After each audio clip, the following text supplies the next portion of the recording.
What's up? What's up? What's good? I'm fighting a What it headache. is? Oh. The whole trio is together. No Jade joining late tonight. Holy I am shit. here. Yeah. I got off of work in time, guys. Look at me go. Say what? I know, right? It's like a miracle. So, first off, I'm really excited to have these guys because I'm addicted to them. Their Yeah. music is It's really really, good. really, really good. Yeah. They're really good. So, I don't want to wait. Do you guys have any announcements you want to bring up? No, let's get them on here. Let's get to know them. Let's go. One. Oh, Rob, that's your job. Count them in. One. Yeah. Just They're kidding. there. Yeah. Hey. I'll count of one. Hi, welcome to Off the Record Podcast. Thank you for having us. Of course. Thanks.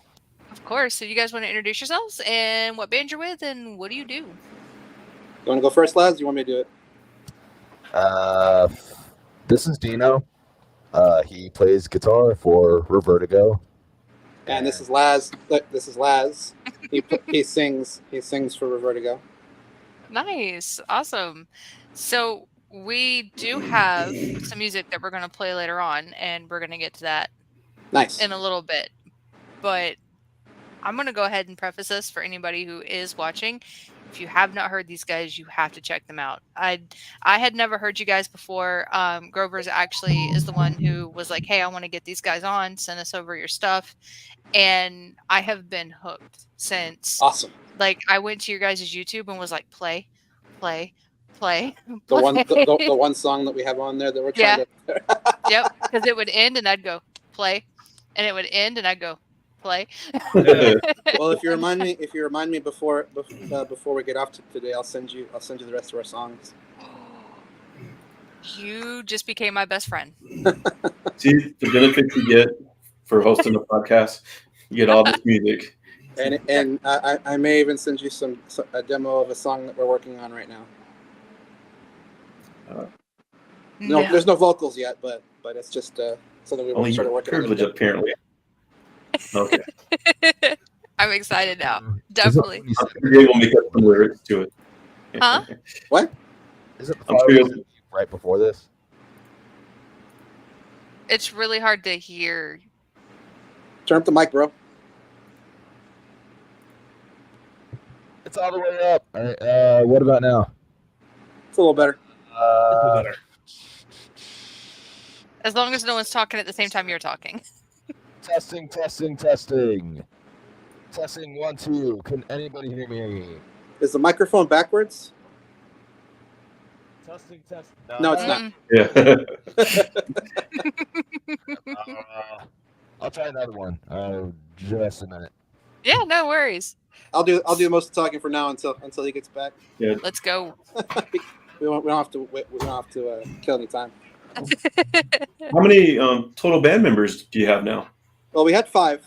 Our guitar player Vic left a few months ago, so we were kind of torn between doing getting someone else to play guitar and going, or if we were just gonna continue as a 4-piece. So we decided ultimately a 4-piece was gonna work better for us.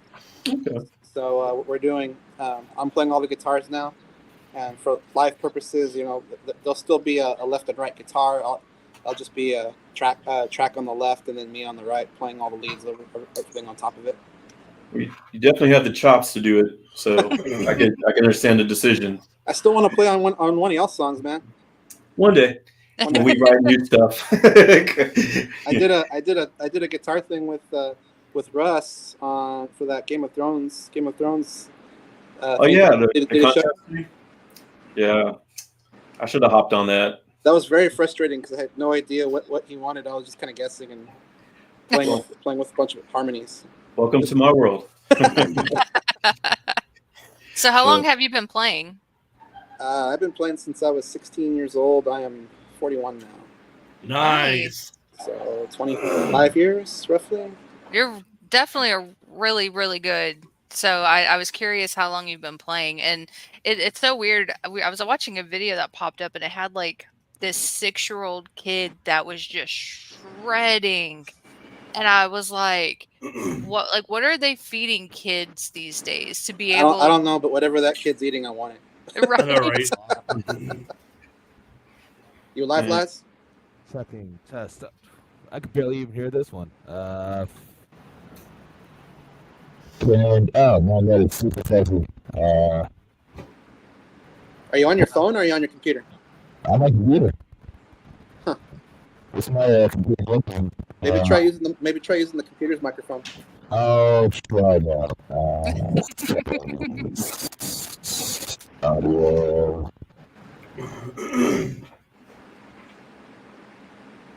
And we have Ryan, who said, "Hey, made it just in time for the show. Welcome, Ryan, What up, Ryan? Right. Welcome. Badass There. guitarist in his own right." You know, you mentioned that you're the only guitar player in the band. I appreciate that you're still keeping the guitar track on the right, especially when it comes time to play solos. I can't tell you how many times you'll have a guitarist, they're the sole guitarist, and you have the rhythm, and then when it comes time for the solo sounds great, but then the rhythm section just completely Everything fucking just drops out. Yeah. No, I hate that, and I love the two guitar sounds. Ever since I was a kid, the first. I'm probably gonna get a lot of heat for saying this, but the first band that I really got into was Korn. So just that two guitar attack, that monster sound, just Exactly. you Well, still feel that ball's pulse that's coming through. That see why you fucking like wall of these sound. Yeah. That's awesome. So, Laz, are you there? Are you ready? Maybe not. Not yet. I think he froze. He's working on it. He's working on it. We can keep going. It's all good. So, what made you start the band, and how did you come up with the band name? When we started, it was during COVID. Mm-hmm. I was previously an anonymous henchman for like 10, 13 years, something like that. Laz was in Guilty Verdict. Vic, when he was playing guitar with us, he was in 7 Days Summer. Rich was in Under No One, and we just kind of fed through bass players. But I played with Rich and Under No One for a little bit, and then that kind of fizzled out. So I just called him one day. I was like, "Hey man, you want to jam?" And then I just started putting pieces together, and Laz came in and he was playing bass a little bit, and then we got a bass player, and then we got another bass player. Just trying to find people that wanted to jam and just wanted to be different from this typical stuff that you hear. You can find all these bass players, and we have the hardest time trying to find one. If you want, I can teach you how to track. We'll take it. So, how did you come up with the band name? It's kind of a joke. I watch a lot of sitcoms, and I think How I Met Your Mother had an episode where they're talking about getting stuck in a loop of their old days, and they're just trying to act like they did when they were kids, which is essentially what I do on a day-to-day basis. I Yes. co-own a comic book store here. I don't know if you can see it. Oh, that's awesome. But so every day I'm just like a kid. So I'm kind of joking about it, and then it kind of stuck. So Nice. But we don't want to just leave it at Revertigo. We had the umlaut on there just because we dig the Swedish sound, in case you couldn't tell. So it's always an influence. That's awesome. So I do have a question for Laz. So how long have you been doing vocals and singing? Is it just something you've been doing since you were a kid, or did you really start focusing on it as you kind of grew up? Testing. 1, 2. Can y'all hear me? There we go. Hey. Better. Hey. All right. So, I actually got my name from singing. In middle school, I tried out for a play, Fiddler on the Roof, and my character's name was Laser Wolf. And like 2 years later, entering high school, the one person on my bus who recognized me, he forgot my real name, so he just called me Laser. And then that caught on, and everyone else like started calling me Laser. And that was around the time that I started getting into bands, like My Chemical Romance and Avenged Sevenfold, Slipknot. So I started like spiking my hair and wearing makeup and black t-shirts and trip pants and like pretty much being a walking billboard for Hot Topic at the time. But and I just really wanted to emulate that energy of like Gerard just saying whatever non sequiturs come to his mind at the moment, or just like Corey Taylor jumping around the place. So I tried forming a band in high school, and the maturity factor was an inhibitor for sure. Between everyone involved, it wasn't until after graduation that I finally got some somewhat like-minded musicians together, and we did a bunch of like punk covers of like Misfits. We didn't do NoFX. We did Rancid, Seed of Filth by 6 Feet Under, which is the weirdest song to throw into the mix. But yeah, we didn't know what we were doing. We were just like, well, we like punk, we like death metal, we like pop punk, and we're just like trying to mash it all together. And that's essentially what Guilty Verdict was. So my drummer at the time had a better singing voice, but I wanted I think we to. lost him. Hello? He's there. You're there. I'm hearing a little bit of reverb now, but that as long as you can hear me, We can like, hear you. this is You're just fine. Just Okay, fine keep going, and keep dandy. Yeah, Guilty Verdict. The drummer was a better singer. That's actually how we started. Our first and only gig as lowercase J's was at Bond's Rock Bar downtown, and he was the one singing. But then we're just like, hey, want to join our band? And he's like, yeah. Like, so it's like essentially the same lineup, but we just changed the name from lowercase J's to Guilty Verdict. And we saw Anonymous Henchman, met Dino. He knows his way behind the soundboard, so we reached out to him to record our 6-song EP 3 times. Because once again, like, we all graduated, the maturity factor, and me living in Dallas at the time, and all this, just trying to coordinate everyone together. It was a mess that I was trying to keep on life support. But as that fizzled out, I was in and out of other bands, and Dino, he actually recruited me onto this project before they even had a name for it. And he wanted me to come on as a keyboard player because I did a bunch of synth stuff for his Anonymous Henchman Anonymous Henchman project right before that. So I came in as a keyboard player, backup vocalist, and then their bass player / vocalist quit, and I took the reins, and I fast forward to today. That's awesome. That's awesome. You definitely you have some killer vocals. Like, you're really, really good. Thank you. You're welcome. I try. So for you guys, what drives you to want to be in a band, and especially forming during COVID? You couldn't go out and play shows. So since you couldn't go out and play shows during COVID, you guys form a band. What was your idea behind that? We figured COVID would eventually end, and when it did end, we wanted to be ready just to start playing and get out there. That makes sense. We were bored as hell, just sitting in our houses all day long. That makes total sense. We actually, Rob remembers during COVID here in Tallahassee, we had a venue owner that wanted to keep the live shows going. So what he did was he would set days up and say, okay, on this day, this band's going to come in, and they filmed the band on stage as if they were playing a live show. and recorded it and then pulled them off stage and interviewed them for a couple questions. And then they did this for a period of time until they got all these bands, and then they meshed it all into one long video and put it out live on YouTube so that people can still be a part of the music community. That's awesome. So yeah, so to me here, it was COVID was really, really bad shutdown. Like you couldn't leave your house like at all.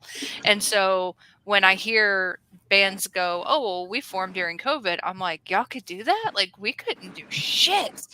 Like, so it makes me wonder, like, "Oh, well, what was it like for you guys?" Yeah. A few of our venues closed down or even changed to a different style of bar, where here in San Antonio, it's pretty minimal places now. I see a few new ones pop up here and there, but like you said, Bonds has always been a staple here in San Antonio. Yeah. So we had somewhere to play, at least once COVID was getting thinned out there. So That's awesome. Yeah. So what would you guys say would be your biggest inspiration? I know, Dino, you said, you listen to a lot of Korn, and that kind of, gave you your ideas that you've had and everything. So is there any other inspirations for you guys, and for Laz, like vocally, like who would be your guys' biggest inspirations? You go first, Laz.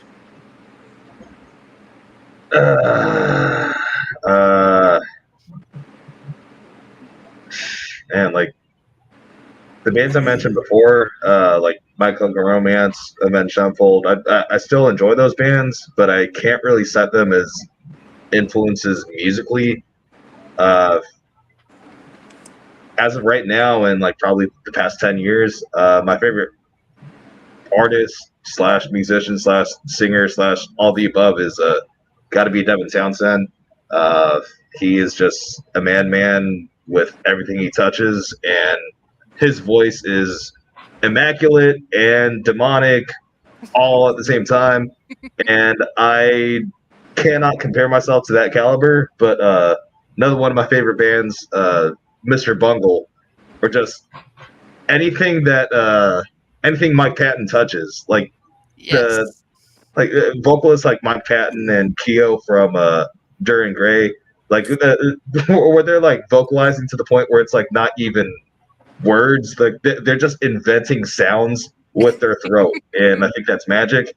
And I want to do what I can to not really emulate or match that, but just kind of do my own version of that. So like a bunch of cartoon animal noises. That's awesome.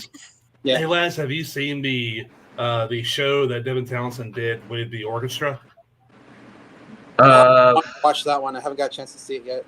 Oh, is that the one where he's like doing a whole album in its entirety, and then a bunch of requests at the yes, Yeah. I have it on Blu-ray. Yes. It is.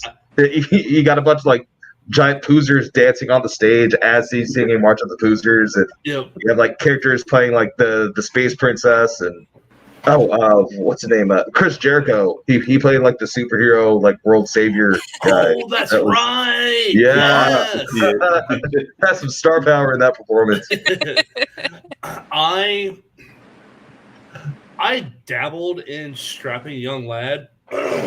Excuse me. I dabbled a little in Strapping Young Lad. I was a little late to the show, and they were done by the time I really came to appreciate Devin Townsend.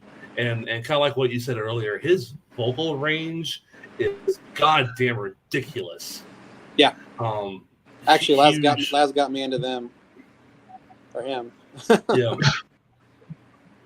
And another thing I love about him and like people I mentioned, like Mike Patton and Duran Gray, like just the fact that like you have to like really try hard to find two songs that are alike, because their style switches up so frequently that it's you got pretty much like a whole like radio playlist right there on the stage when you're watching a live show. Like Yes. it's more of a box of chocolates than anything featured in that movie where that line is from.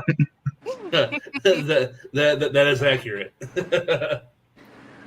I was really impressed with Strapping Young Laz, the drummer, playing in boots and double bassing as badass as you. I remember seeing that. I was like, "How is he doing that?" I enjoy watching him play with Death Clock. Oh yeah. I was gonna say, wasn't that Gene Hoglan? Gene Hoglan, the drummer Yes. who plays for everyone's favorite bands at least once. He did a Yes. couple of Fear Factory records too, back a while back. Yes, that dude is just his drumming. I don't know what to say about it. I just don't know what to say. Lars, what's your influence for your stage presence? You know, what you wear. Also. Goodwill. I have to thank the algorithm for some of that, because just scrolling down social media, sometimes I see like, oh, like that this might interest you, and I'm like, yes, it does, and then I save up, and then I like put down like a paying for type plan, and then wait for the mail to show up. But man, back when stores were open, because this is not a new thing for me. It is so weird how things played out, because I've been doing the mask thing for like years and years and years, since COVID was even, well, like years before lockdown is what I'm saying. Like my man, like 2017, I was in a touring band, and I was the only one in the band wearing a mask. And then I went from there to once I moved to Austin, I joined a band where everyone wore a mask. And like it's just then COVID happened in the middle of all that, and then I joined and helped form Revertigo. But yeah, the mask thing, it's always been if we have to get 40 in here, it's Jim Carrey's fault, because I remember the Mask being one of the first movies I ever saw as a kid. Cameron Diaz, wasn't it? Oh, it was. I'm not going to say no. How the hell did words come out of Jim Carrey's mouth once she looked at him like that? Like, there's got to be some scientific explanation. They had a body double. That's it. There was a body double there, and there. No way. Every outfit she wore, like her, like did the makeup team get a Grammy for that, or Emmy, or whatever the award is, an Oscar? Like, just to the casting director. The movie, it's so, even down to the CG effects, it's like it blows its sequel out of the water, but so does 99% of everything else. We don't talk about Son of the Mask. Okay. But Jim Carrey's The Mask, just seeing that power of like the night and day Dr. Jekyll, Mr. Hyde-ness of like bring the inside outside, and that was like kind of my whole MO in high school, going like, oh yeah, like this is like, yeah, like what Abath said from Immortal, like in that like one MTV interview from like '98. He's like, oh yes, it's an expression of your inner demon, and I'm like, oh yeah, like reversal, like this is a representation of like what I'm feeling and who I am and what I'm doing to blah blah blah, this that and the other. But I'm an adult now, and perspectives change, and now that I'm more familiar with the IRS, I can't say that I'm less pissed off than I was in high school about everything. But so yeah, this Jim Carrey's The Mask and the IRS. That makes it go well. I was Take care of those sales, Dino. Yeah, I know. It's my wife was living the store, so. Oh, okay. Teamwork makes the dream work. Yeah. Ew, my wife is leaving. I'm gonna tell you said that. Do it. Her might knows no bounds. So before we get too far in, I want everyone to be able to hear you guys. So, do you guys want to hear some Revertigo? I do. Yeah. I do too, honestly. I've been listening to it. I just play. Sorry, I totally missed the question because there's buzzers in my ear. So No, I was saying, we're gonna go ahead and we're gonna let everybody hear you guys and cool. play the video that has been on repeat on my YouTube. So here you go, guys.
We're running out of time. Minutes, searching seconds, an hour feels more like a day. Like the moon, time is watching and waiting in outer space. The more you think, the less you do.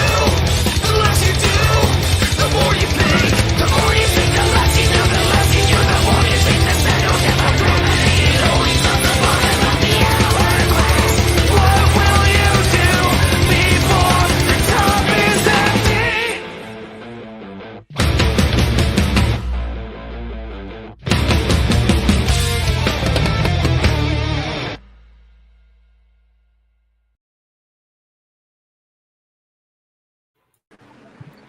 I am addicted to that song. Hey, Dino. I really fucking love your PRS with the fucking the maple fretboard. Oh yeah, I love that guitar. Yeah.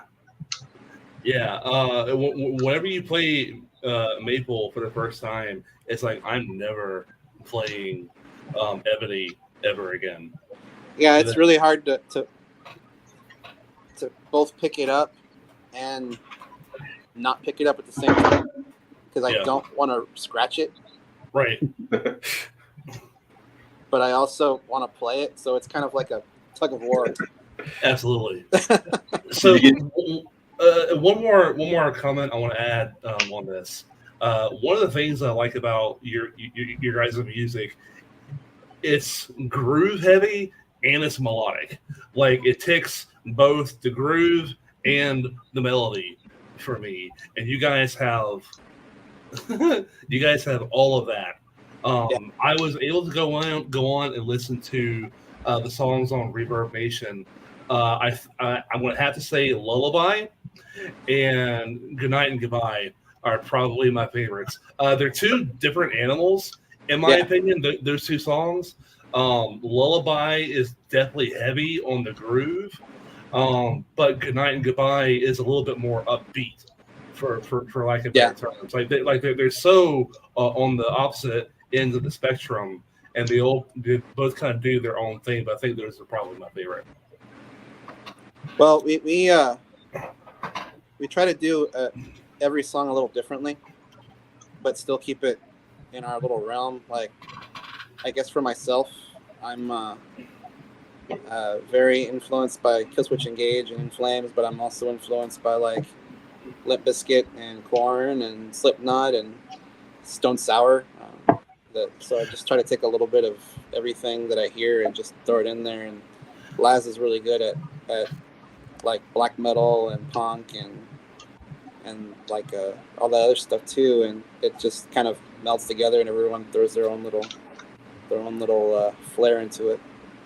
You know, I really hate to say, oh, this band sounds like that band. So I'm not making a comparison, but I'm hearing, and correct me if I'm wrong on this, I'm hearing a little bit of down in your music.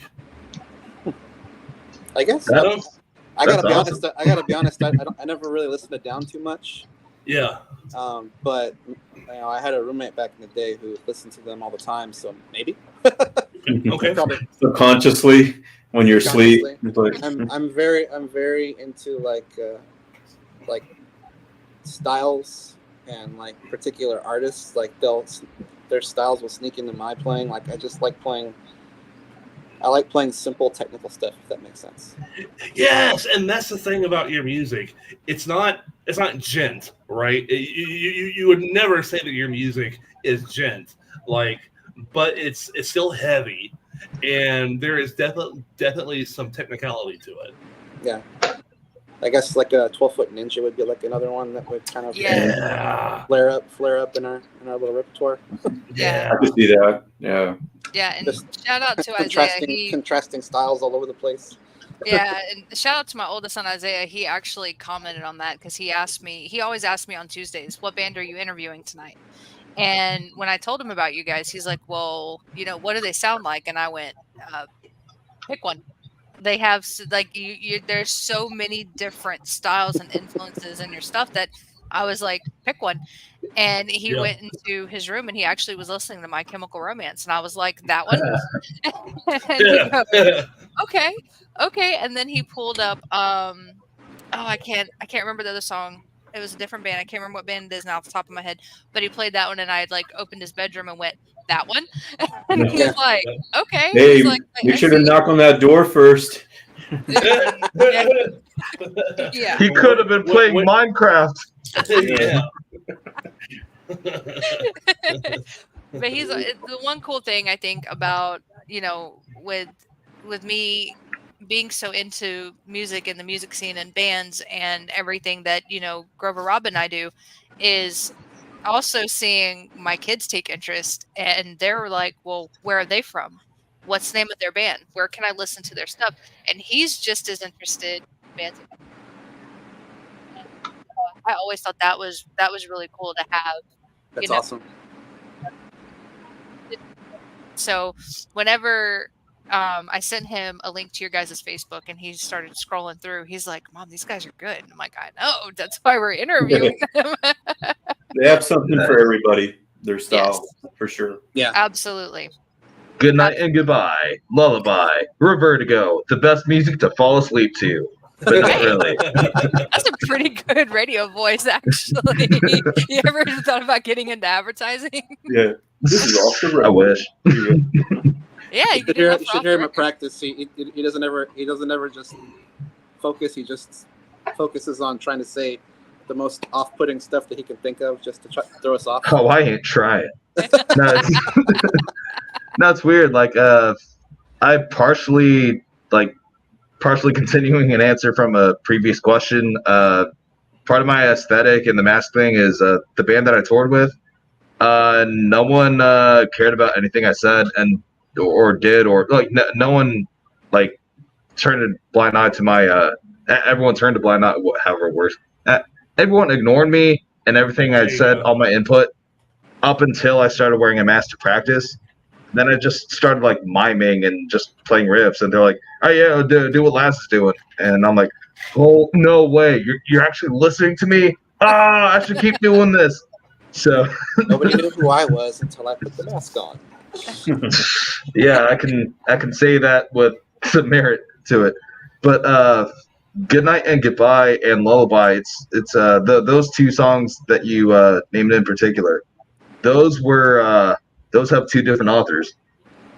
Dino wrote Lullaby, and Good Night and Goodbye was actually a song for my first band, Guilty Verdict, that I tried bringing to the table that no one really played right, and so I kept dumbing it down pretty much instrumentally, just like making it as simple as possible to play. And then when Revertigo got started up and I showed it to the guys, they kept beefing it up and making it heavier and bouncier, and I'm like, yeah, it's like I'm showing you an old song that I wrote specifically to be simple and easy to pick up on, and y'all are making it more badass than I intended it to be. What the hell? You definitely have an amazing group of musicians behind you when you're on stage, and that actually, so in the video you can tell that you're all over the place and nobody stands still. So how do you keep that energy going for your entire set? Booze, lots of booze. Lots Great of whiskey. answer. Not enough hydration. Gotta stretch better. Down before a show. Let me off my leash just 10 minutes later, and then I'll be good.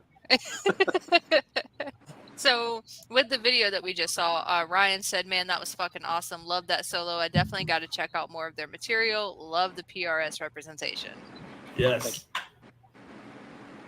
So we actually shared a video of Ryan playing guitar on our page. Ryan is always watching Off the Record, always commenting, showing love. So for anybody who is watching, make sure you go to our Facebook page and check him out. He's a badass. Yes, he is. Yeah, I think I just added him on my page. I saw a couple of his videos the other day. Yeah. He's Bro, really good. There are fucking Nailing it. hours. Like I'm not kidding. There are hours of content on his Facebook, and it's really good shit. Yeah, That's my absolutely. goal. I gotta start putting videos up for our stuff. Just us being random or Absolutely. from a rehearsal. Behind the scene takes. Do it. No, we're gonna be more active. I'm not giving them a choice. So one thing is, with the mask and the look that you have on stage, like what has been the craziest show that you've ever played or crazy experiences that you've had from shows? Okay, so the look, the whole the whole look, I got to know. What's been the craziest experience or the craziest show that you guys have played? We've only played a couple shows. I think Fitzgerald's was pretty fun. The drum set fell apart on the last song, the last note. No. No. There's footage of that. I had no idea. I was just trying to pack up my stuff, and then I turn around, and then everyone's flipping out, and I'm like, "What the hell's going on?" No. Oh shit. Before this band, the craziest show I played was my previous band opened for Atreyu, and that was Damn. we opened Nice. for Atreyu and that what were they called before? It's like the Torch now, but before. What was Howard's band? Oh. Devil something or Devil You Know? I think so. I think it was Devil You Know. Yeah, we opened for them in Atreyu, and that show was freaking amazing. Wow. I got to open for my one of my guitar heroes and one of my favorite singers. So that was a trip. Wow. Fuck yes. That is awesome. Laz, what about you? Anything in particular?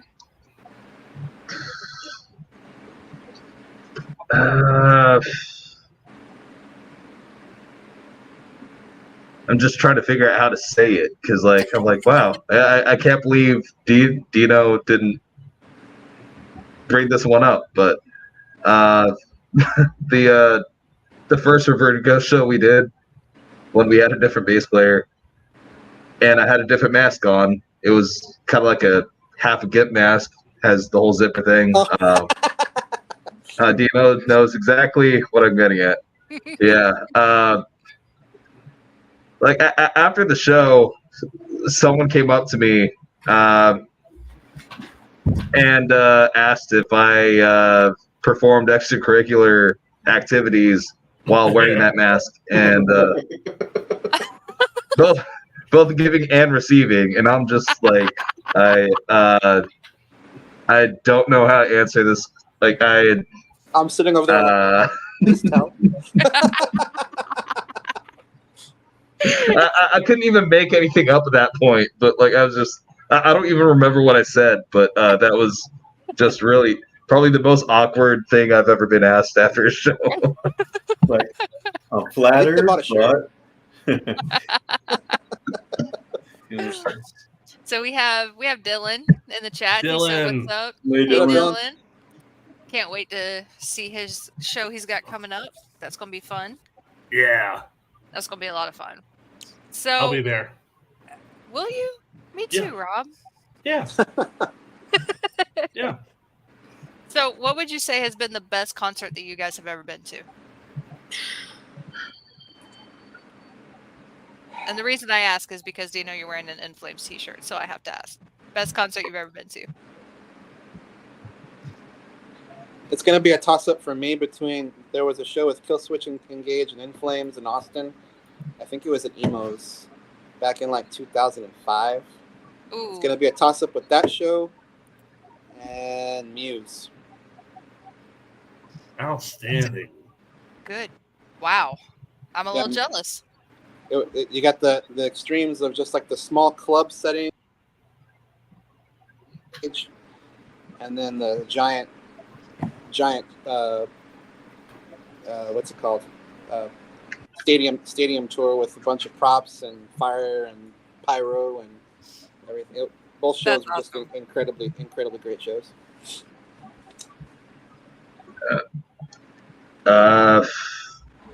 There's this kind of underground classic rock band called the Jonas Brothers, and they voice the navigation on my Waze app when I'm driving around. That has nothing to do with anything. I just felt like stating it.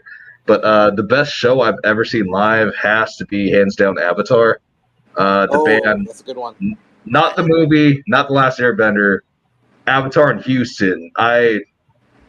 nothing will ever top this. I don't think. You know It's, what? I gotta give it to you on that one. I saw them in actually I was at that show. You were there too. the rooftop, Yeah. dude. I got hit in the face yeah. with a condom at that show. Woo! From the freak show. Yes, The freak show was doing a thing, and he put a condom through his nose, up one side, tossed it and the other, and then he flung it out, and it smacked me in the face. Did you keep it and get it autographed? I forgot about that. Thank you. That's reminding me. Yeah, they actually brought on like their opening act was a freak show, Yeah, like the Helsa Poppin' freak show that was featured in their Black Waltz music video, and yeah, there was antics with condoms, and Dino got the receiving end of one of them, and well, to the face, do not misconstrue my words, but yeah, during the song "Smells Like a Freak Show," they actually brought out the freak show, and they had a helmet on the half man, and they like tossed him out so he'd like crowd surf in the crowd, and they'd have like fire spinners and sword swallowers, and it was like all this while they were playing the song, and then in the middle they had this interlude, and they busted out like the bed of nails, and then the singer took off his shirt and laid down on it, and then they put another bit. Wait, I'm getting the parfait order mixed They up. put another board on top of him, and someone else laid on top of it, and it was just. And then the half man jumped on them like with both his hands, and it was. This is the same dude who was like stepping on glass, like stepping with his hands, because it was all, and it was a free show. It was a free show, best show of my life, and it was free. We just had to drive to Houston. That It is was awesome. yeah, nothing. I mean, I saw Rob Shot after that, and they were. I mean, they're phenomenal to the moon and back. But that Avatar Freak Show Houston show is just not of this dimension. That's awesome. Ryan says Avatar kicks fucking ass. Their guitarists are insane. Hell yeah, they are. And Dylan said, saw In Flames at Rockville. They killed it. Oh, you get Rockville? Yeah. I think the most disappointing show I ever saw them at was Ozfest, because they played 4 songs. They started before Rob Zombie ended, so by the time I got over there, it was like 2 songs left. Wow. That. Yeah, he said, oh, the one this weekend or next weekend? What's the one this weekend? Dylan, send me the info. What's the one this weekend? And they have 2 shows coming up, apparently, this weekend and next weekend. And then Robert says, looking and sounding great, y'all. Dad, thank you. That's awesome. So before we wrap up, he says, on it, boss. Thank you, Dylan. You're the best. Love you long time. Before we wrap it up, real quick, I want to say for you guys who put together a band during COVID, what would you guys say have been the biggest struggle for you guys getting up and going, getting started, and what is it like with your music writing process? Like, is it somebody just says, hey, here's the song we're doing it, shut the fuck up and sit down? Or pretty much, yeah. Get the whip out, start beating them. No. Our bass player's a dictator, man. So it's the His bass player player doesn't say that shit, and then when he does say something, it's the funniest thing I've ever heard. So it's cool. But as far as writing, I mean, either I'll write something or Laz will write something, and we'll just kind of put it together. I'll take it. We'll hack something out at practice with the parts, and then I'll take it home and put it together in Logic, and then kind of make sense of it, send it to the guys, and then we'll make edits, and then kind of just go from there. So. Yeah, they write most of the instrumentals, and it's like a karaoke thing. I just write words on top of it. Yeah. That funk song was a challenge for me because I've never written funk lyrics, and then I'm like the less I cared, the less like I was like adamantly trying to not care about my performance and something. It just came out naturally. So yeah, everything from funk to power ballads to yeah. The Funk It will be our next single. That one's gonna be. Yeah. you got censored. We're doing it live. Canceled. That's awesome. So what Okay, I lied. That wasn't my last question. My last question would be, um, w- w- okay, two-part question. One, I have a ton of things I want to ask, but I don't 20 want to. minutes later. That's exactly what this is going to end up like. So, when you guys write, are you writing your music to get across like a specific message? Like, for example, the song we just heard. What what inspired that song lyrically for you?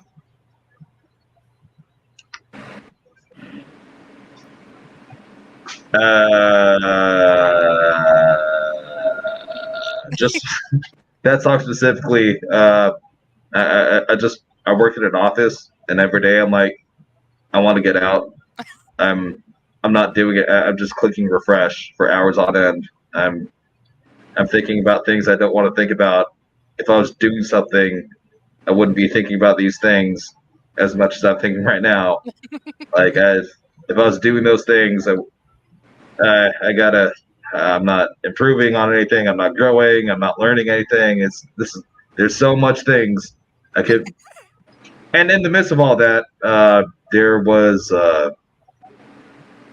I don't know how personal I could get with this because it was not my dog, but a close four-legged family friend passed away at that time Oh, too. So yeah, just like the being in the headspace of like I'm stuck here. I'm in a paid attention basically for 8 hours a day, 40 hours a week, and people I love are having less time on this earth than I am, and I'm stuck here. Like this is how I'm paying my bills, and I'd rather be doing something else. I'd rather be spending time with loved ones. Like that. That's why it's called the. Oh wait, Last night. I'm thinking of a different. Wait, no. That is the song. Okay. Yeah, We last have- night. Last night was originally about my dog. mm, We had one last night with her before because we were gonna she was dying, so we were gonna put her down. So the whole point of the song was try to keep it general. You know, don't want to just be about one thing. So it's just like, what would you do if you had one last night with someone you cared about? Damn. Yeah, it's kind of Wow. a subversion of the title because like to anyone who doesn't know any better, it's like last night. Oh, what happened last night? Then they hear it, and then the one a lot of song titles like that is the chorus, but in this case, like you only hear last night once in the song. It only appears once in the song lyrically. Wait, twice technically.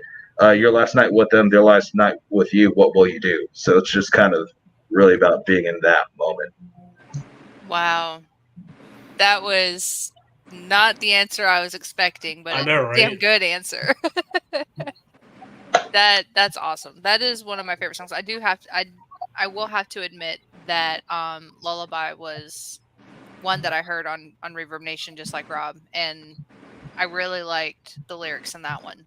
Yeah. There's just something I can't quite put my finger on what it is about that song, but it just kind of made me go, huh, like I just kind of, like when you listen to music you just kind of feel a certain way. That's what that song did for me. So good, like kudos to you guys, because I can listen to music all day and go, yeah, whatever, but it sometimes you just get those, sometimes there's just those one songs that just come Yep. across your playlist and you go, ooh, that made me feel something. I don't know We what it made is, you but it's feel- something. We made you feel bad, and we don't feel bad about it. Hell There- yeah! yes, there you go. So I for bet a any, sense of Revertigo. hey, hey, I see what you did there. So for anybody who wants to check you guys out on social media, who wants to give you guys a like or a follow, what are your social media links? Where can people find you and listen to your stuff? Right now, it's Facebook, Reverb Nation, and YouTube is slowly but surely getting put up. I'm working on Bandcamp class? Bandcamp? Yeah. We're working on well, we do have a YouTube, but it's, I mean, It's very minimal. in its baby stages as you can get, and we're still working on that. Gotta get a banner design, and I'm redoing the logo right now. Ex art student All the best ones never graduated, but we're getting stuff off the pavement. Hell yeah. And what about upcoming shows? Anybody in your area that wants to check you guys out? What shows do you have coming up? We don't have any shows booked right now. We're looking to start booking again. We're finally starting to feel comfortable playing with the tracks, so Nice. we should be ready to go. I was actually going to call you up, Grover, and try to book a show together. Let's do it. You know, I think You guys are fun to play with. We try, but And I want to get Russ up on stage to sing that song with us. that was a good. I heard that a couple times. It was pretty killer between the both of y'all on there. So that's a little contrast with styles. So Yeah, that was definitely fun mixing. no, That's awesome. You know how to get a hold of us. On there. Yes, sir. Awesome. Well, we thank you guys so much for hanging out with us and sending us your stuff and letting us talk to you guys for a little bit. And just for everybody listening, if you want to check these guys out, if you go to our Facebook page, there's an event and they're tagged. So click on it, like, and follow so that you get updates on what they're doing. And, Kitty. Finishing off with a bang and with a cat, but not those two things in conjecture. We didn't see cat ass with the tail. We're good. No chocolate starfish here. You guys are an absolute blast. Thank you guys so much for hanging out with us. Yes, and thank you. Check them out. And yeah, we'll see you guys next Tuesday. Thank you. Thank you. Thank you for having us. Show. Right.